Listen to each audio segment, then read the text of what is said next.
내일 일은 난 몰라요.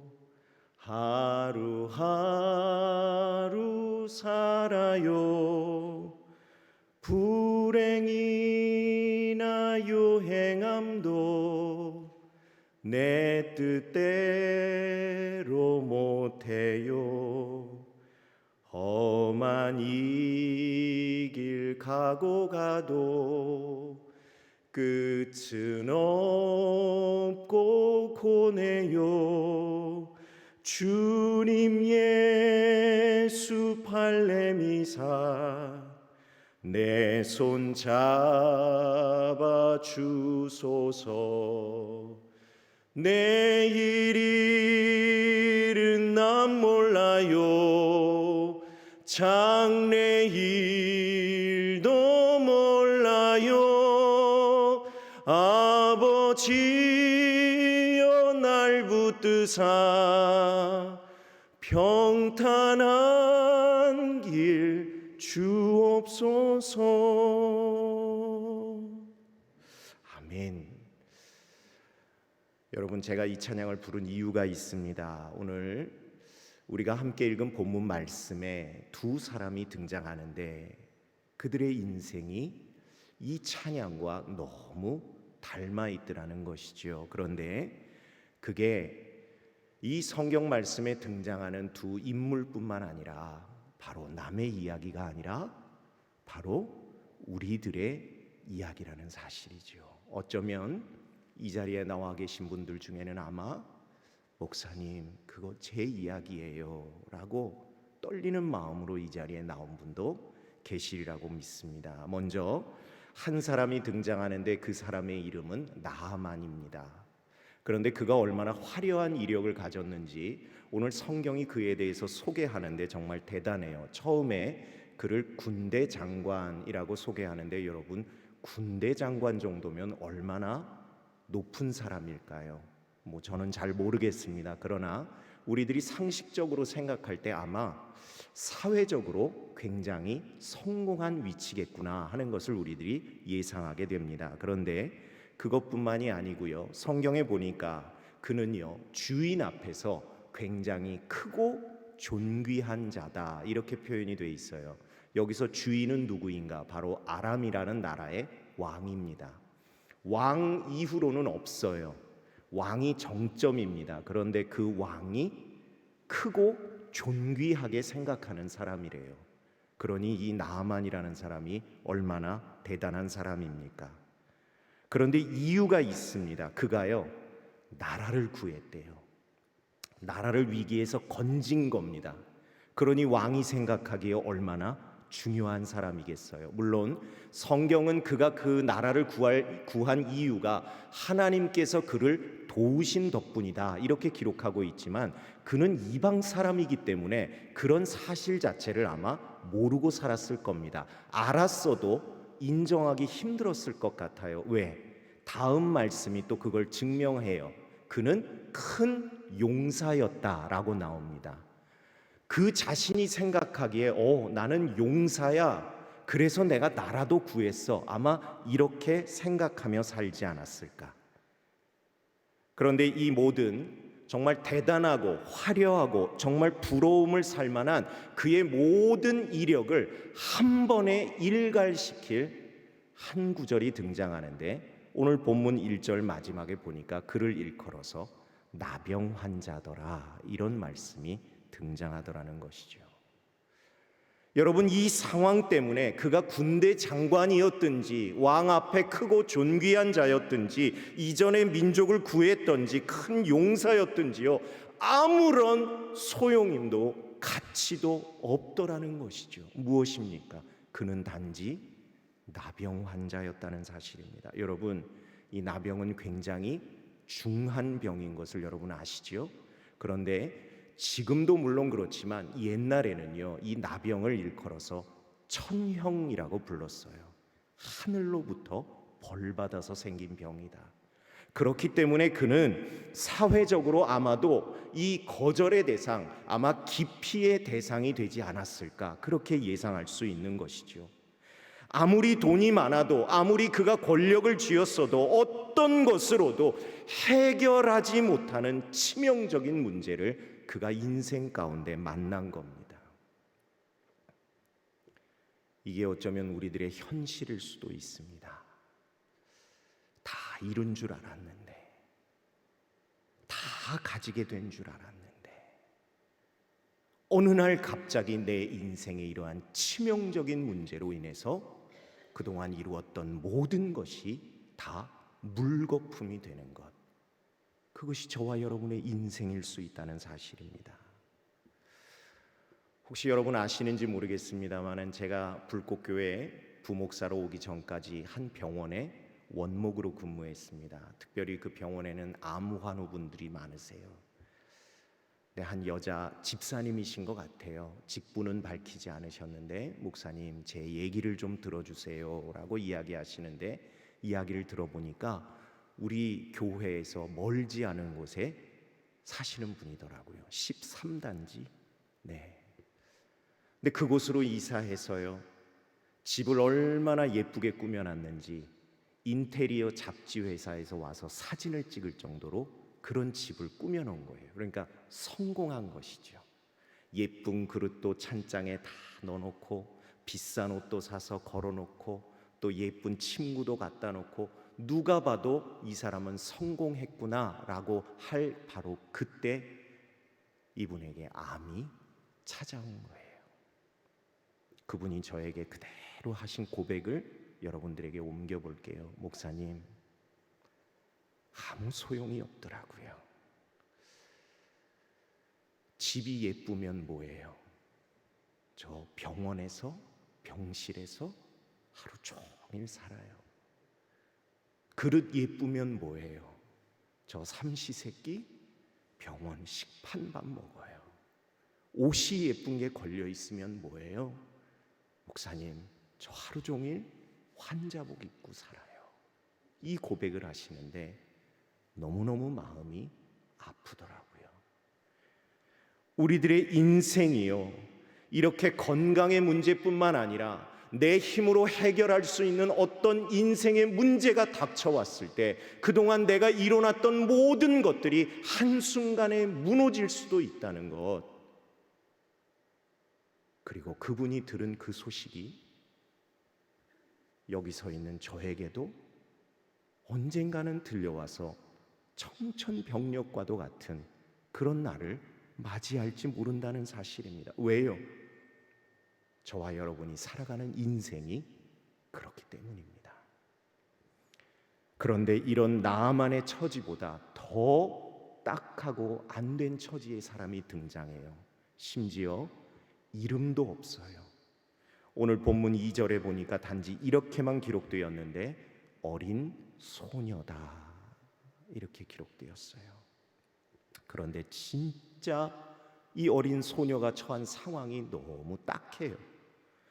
아람 사람들의 손에 의해서요, 강제로 납치당했습니다. 누구와 함께 당한 것도 아니고요, 정말 혈혈단신 혼자 납치당했는데, 여러분, 요즘도 우리 주변에 전쟁의 소식들이 들려올 때마다 참 이 어린아이들과 여성들이 당하는 그 일, 그 험악한 일을 들을 때마다 참 상상이 안 되는데, 이 소녀도 납치당하는 그 과정 동안 무슨 일을 당했을지 우리들이요 상상할 수가 없는 거예요. 만약 그런 상황이 닥쳐든다면 여러분 어떤 생각이 들까? 이런 표현 써서 죄송하지만 죽고 싶지 않을까요? 하루아침에 가족과 생이별했고요, 내 고향 땅에서 떨어져 나와서 낯선 땅에서 살아야 하고요, 낯선 땅에서 대접받는 인생이 아니라 언제까지 살아야 할지 모르는 노예의 신분이 됐고요, 곁에는 누구도 같이 해줄 수 있는 사람이 없어요. 게다가 어린 소녀이니 자기를 보호할 능력도 없는 거죠. 여러분, 이런 삶의 상황이라면 정말 일말에 살아갈 소망이라도 있을까? 그런데 이런 소녀의 삶 동안 얼마든지 저와 여러분의 삶에서 일어날 수도 있다는 사실입니다.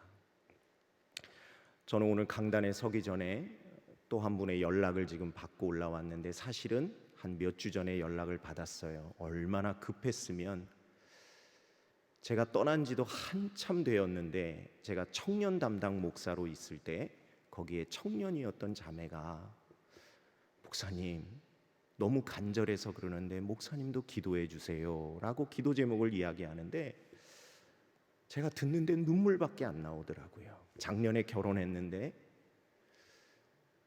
얼마 전에 남편이 해외로 출장을 갔다가 쓰러진 거예요. 한국에 급히 들어와서 검사를 맡았는데 뇌출혈 판정을 받았고, 언어장애, 인지장애, 시력 문제까지 한꺼번에 온 거예요.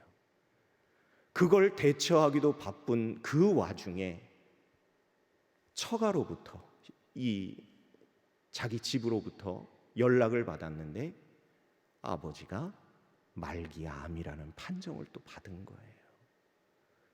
벌써 복수도 차고 부종도 오고, 의료진은 더 이상 힘들 것 같습니다 라는 이야기까지 들은 거예요. 목사님, 왜 이런 일이 저한테 있어야 돼요? 라고 이야기하시는데, 자, 그 순간 참 목사인 게 힘들더라고요. 아무런 답도 해줄 수 없는 그 상황에서 제가 할 수 있는 건 정말 같이 전화통 붙들고 울면서 기도할 수 있는 거, 그거밖에 할 게 없더라고요. 근데 이것도 여러분 생각해 보면 어떤 특별한 사람의 이야기가 아니에요. 바로 내 이웃, 형제, 자매, 아니 저와 여러분의 일일 수 있어요. 이것이 현실이에요. 그렇다면 이러한 현실 가운데 살아가는 우리들이 과연 믿음의 사람답게 살아갈 수 있는 방법이 무엇일까? 여러분, 다른 거 없습니다. 오늘 말씀을 통해 하나님은 선하시다는 것을 우리들이 믿고요, 그 선하신 하나님이시기 때문에 그 하나님이 품으신 뜻 또한 선하심을 우리들이 믿고요, 그래서 그 선하신 하나님이 모든 것이 합력하여 선한 일로, 선한 열매로, 선한 결과로 결국엔 역사하실 분이라는 것을 우리들이 굳게 믿고, 그 하나님 앞에 오직 믿음으로, 오직 믿음으로, 오직 믿음으로 기도하며 버티며 견디는 것. 언제까지? In His time, 하나님의 때에, In His way, 하나님의 방법으로, 토브 헤세드, 내 인생의 가장 기가 막힐 타이밍에 가장 좋은 것으로 응답하실 하나님이신 것을 우리들이 믿음으로 버티고 견디는 것, 그것이 하나님의 거룩하신 뜻임을 깨닫고 오늘 그것 붙들고 기도하며 삶의 자리로 돌아갈 수 있는 저와 여러분이 되기를 간절히 소망합니다. 나의 기도하는 것보다 더욱 응답하실 하나님, 나의 생각하는 것보다 더욱 이루시는 하나님, 우리 가운데 역사하신 능력대로 우리들의 간구함을 넘치도록 능히 하실 주님께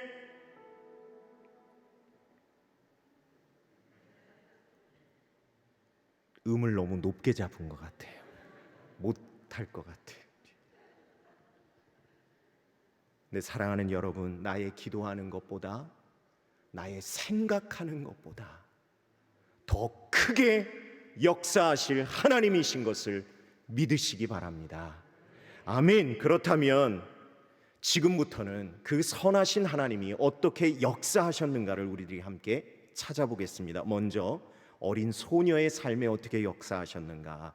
그런데 여러분, 우선 짚고 넘어갈 것이 있습니다. 여러분, 이 소녀야말로 삶을 포기하지 않고 주어진 환경에 최선을, 정말 말 그대로 버티고 견뎌냈다. 무엇으로? 믿음으로 견딘 삶임을 우리들이 말씀을 통해 깨달을 수 있습니다. 목사님, 증거 있나요? 네, 증거 있습니다. 일단 소녀는 납치되어 끌려갔지만 2절 말씀에 보니까 소녀는요, 나만 군대 장군의 아내를 수종하는 일을 도왔습니다.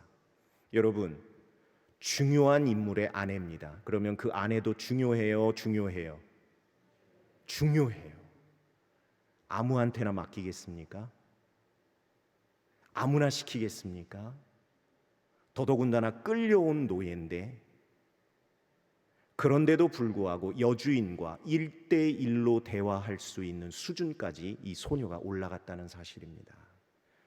제가 여러분들에게 간절히 부탁하기는, 여러분도 세상에서 이런 일꾼 되시기를 정말 주님의 이름으로 간절히 부탁을 드립니다. 여러분, 세상은요, 믿는 사람보다 안 믿는 사람이 더 넘쳐나는 세상입니다.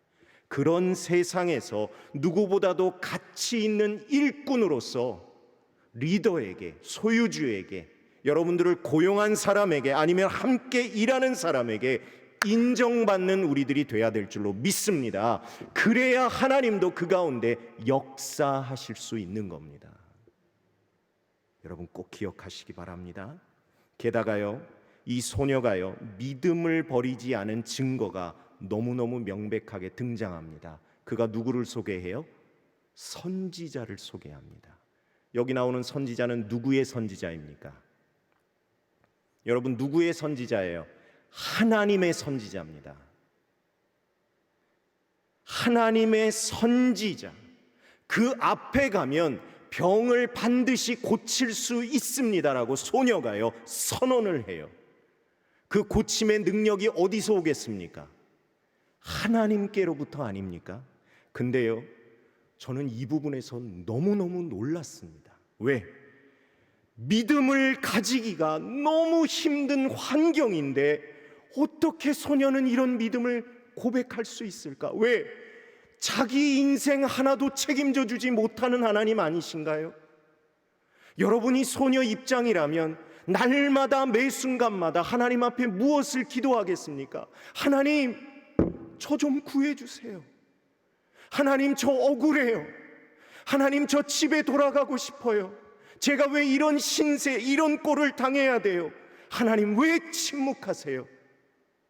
너무너무 믿음을 가지기가 힘들 것 같아요. 그런데도 불구하고 현실은 여전히 여주인의 몸종인데 오히려 그가 믿음의 사람을 믿음으로 천거하더라는 것이죠. 그런 믿음의 사람을 통해 하나님의 능력이 드러나는 줄로 믿습니다. 그렇다면 어떤 하나님의 능력이 드러나시는가? 여러분, 소녀의 말에 힘이 실립니다. 이 소녀의 말에 여주인이 듣고요, 남편에게 말합니다. 남편이 누구죠? 나아만 장군. 한 나라의 군대 장관입니다. 그런데 이 나아만이요, 그 말을 듣고 4절에 보니까 누구한테 가서 얘기해요? 그 나라의 왕에게 가서 이야기합니다. 그런데 뭐라고 이야기를 해요? 어린 소녀가 이러이러이러합니다 라고 이야기를 하더라는 것이죠. 여러분, 이게 상상이 되세요?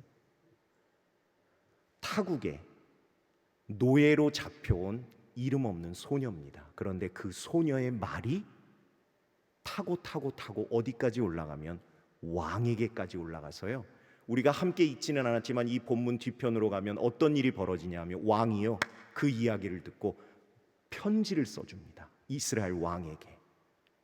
그리고 재물까지 얹어서 보냅니다. 전 이 일이 상상이 안 되더라고요. 왜?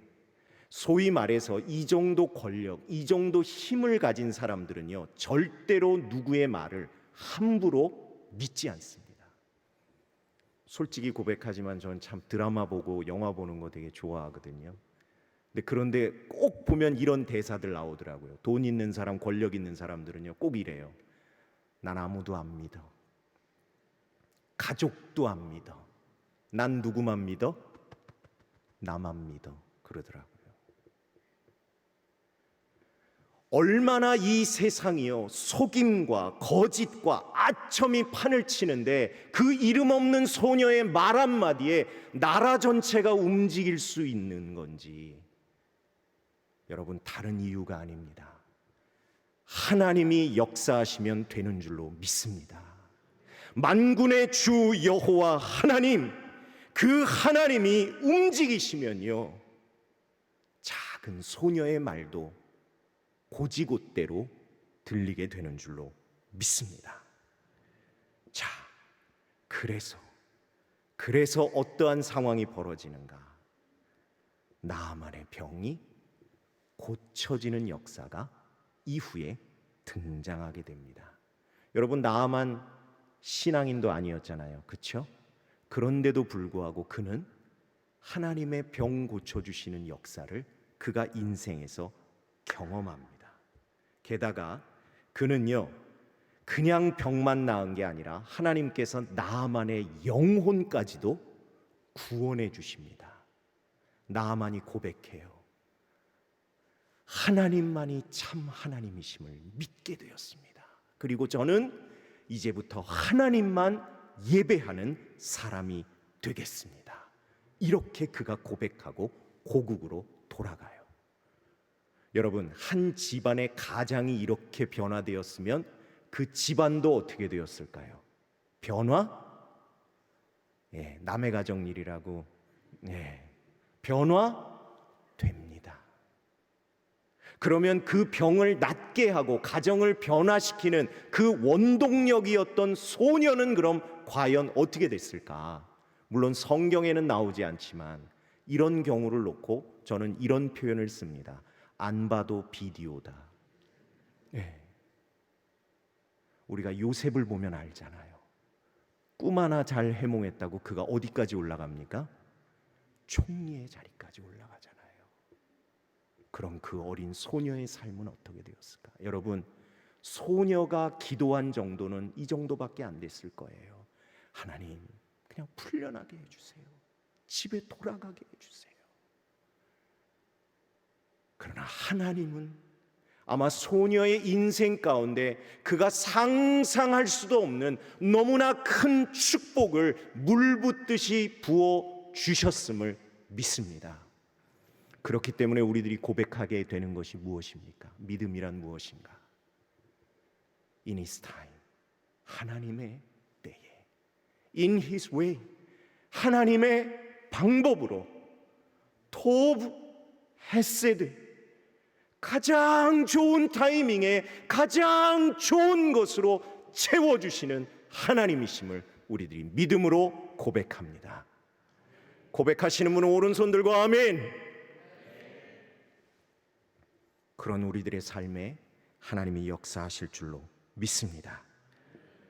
우스갯소리 하나 있는데 아시는 분도 저 상처받지 않게 같이 웃어주세요. 옛날 이야기입니다. 예수 믿은 지 얼마 안 된 사람이 어느 날 갑자기 눈앞에 사단 마귀가 턱 하고 나타난 거예요. 얼마나 놀라요. 뭔가 해야 될 것 같고, 그래서 주저주저 하다가 이 찬양이 생각이 나서 그가 찬양을 부릅니다. 당신은 사랑받기 위해 태어난 사람. 그랬더니 사단 마귀가 너무 깜짝 놀라는 거죠. 그래서 뭐라고 답가를 해요? 감사해요.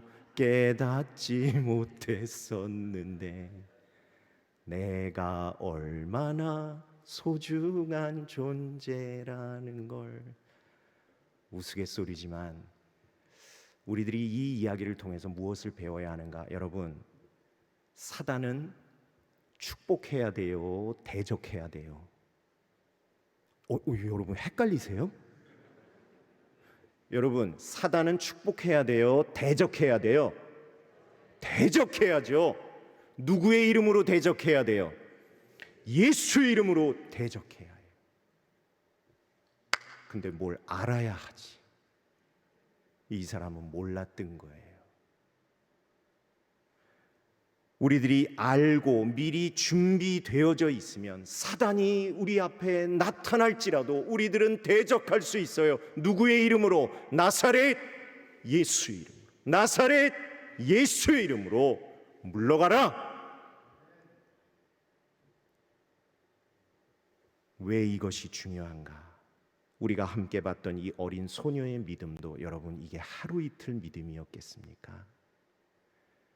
그 소녀의 삶이 다 드러나 있진 않지만 여러분, 이러한 인생의 위기 가운데 그 믿음이 작동이 되려면요, 오늘 여러분들처럼 평소에 말씀 듣는 자리, 기도하는 자리, 찬송 부르는 자리에 나와서 말씀으로 무장해야 하고요, 기도로 훈련해야 하고요, 찬송으로 우리들을 다져야 할 줄로 믿습니다. 그럴 때에 위기가 와도 우리들 가운데 그러한 믿음이 작동할 수 있는 거예요. 사도 바울도 디모데에게 권면했습니다. 디모데전서 4장 7절에 보니까 오직 경건에 이르기를 저를 따라합니다. 연습하라. 한 번 더 연습하라. 여러분, 연습한다는 게 다른 게 아니에요. 평소에 그러한 것들이 훈련이 되어져 있어야 우리들이 위기 상황 가운데 경건히 힘을 발휘할 수 있는 거예요. 그런데 우리들이 분명히 이야기하지만 사단막이 나타났다고 해서 내가 내 힘으로 대적할 수 있나요? 아니요. 오직 예수 이름으로. 왜? 그 예수 그리스도의 이름에 능력이 있는 줄로 믿습니다. 그래서 성경은 우리들에게 명령합니다. 어떤 일이 있든지 어떤 상황하에 있든지 예수 그리스도의 이름으로 행하라. 이건 장 목사의 말이 아닙니다, 여러분. 성경의 말씀입니다. 골로새서 3장 17절 말씀, 우리 화면을 보고 함께 읽습니다. 시작.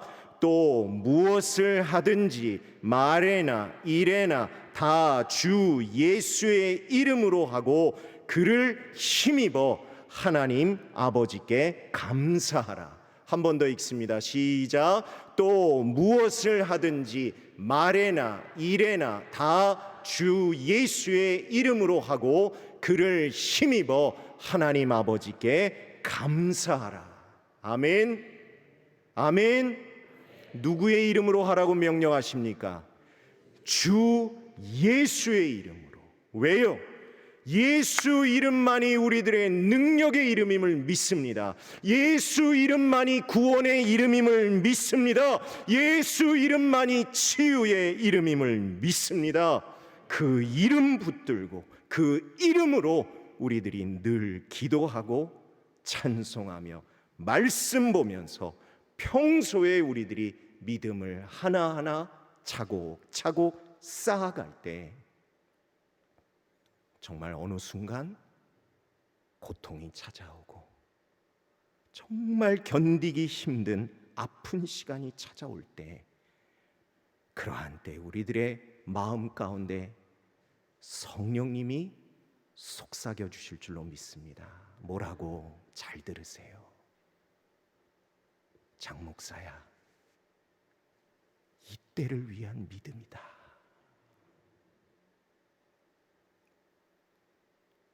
이때를 위한 믿음이다. 여러분 다 거룩한 오른손 드시고 가슴에 한번 올려보세요.